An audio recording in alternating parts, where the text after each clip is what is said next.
জুলাই আমাদেরকে অনেক কিছু শিখিয়েছে। জুলাইয়ের ভেতর থেকে অনেকের মুখোশ খুলে গেছে।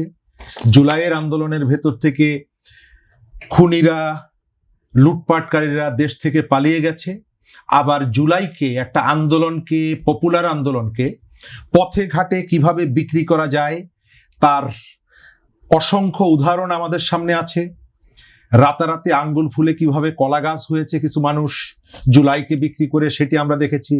স্ববিরোধিতা দেখেছি, এবং কতগুলো মানুষ যে ভেতর এবং বাইরে তাদের মধ্যে যে যোজন যোজন ব্যবধান, পার্থক্য, সেটা দেখেছি। এবং তার প্রকৃষ্ট উদাহরণ হচ্ছেন ফরহাদ মাজার। বাংলাদেশের অনেক মানুষ গত 15 বছরের দুঃশাসনের বিরুদ্ধে, আওয়ামী লীগের দুঃশাসনের বিরুদ্ধে কথা বলেছে, লড়াই করেছে, কিন্তু ফরহাদ মাজার সেই জায়গায় তুলনামূলকভাবে অনেকটা নিরাপদে ছিলেন।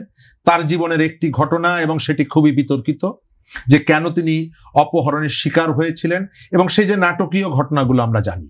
আবার গত 1.5 বছর ধরে বাংলাদেশের সব থেকে বেনিফিশিয়ারি যতগুলো পরিবার আছে, তার একটি পরিবার হচ্ছেন ফরহাদ মাজারের পরিবার।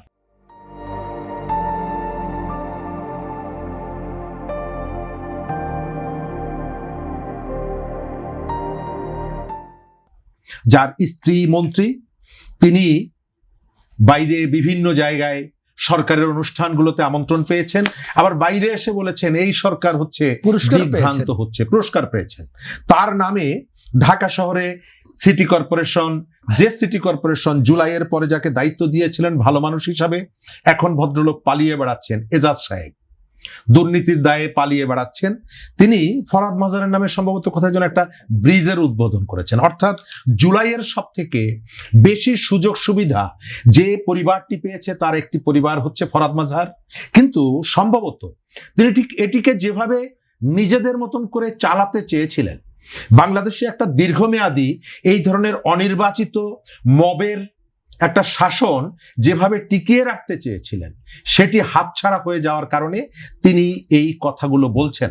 আমি কখনোই মনে করি না ফরহাদ মাজার অন্তর্বর্তী সরকারের যে অন্যায় কাজগুলো, সেই অন্যায় কাজগুলোর মনে প্রাণে তিনি তার সমালোচক ছিলেন। যদি মনে প্রাণে সমালোচনা করতেন, তাহলে অনেকগুলো জায়গায় হয়তো সরকারকে নিয়ন্ত্রণ করা যেত। তিনি আজকে এসে যে সমস্ত তত্ত্বগুলো দিচ্ছেন, তার একটা প্রবণতা আছে আলোচনার মধ্যে থাকা। তিনি আলোচনার ভেতরে থাকার চেষ্টা করছেন।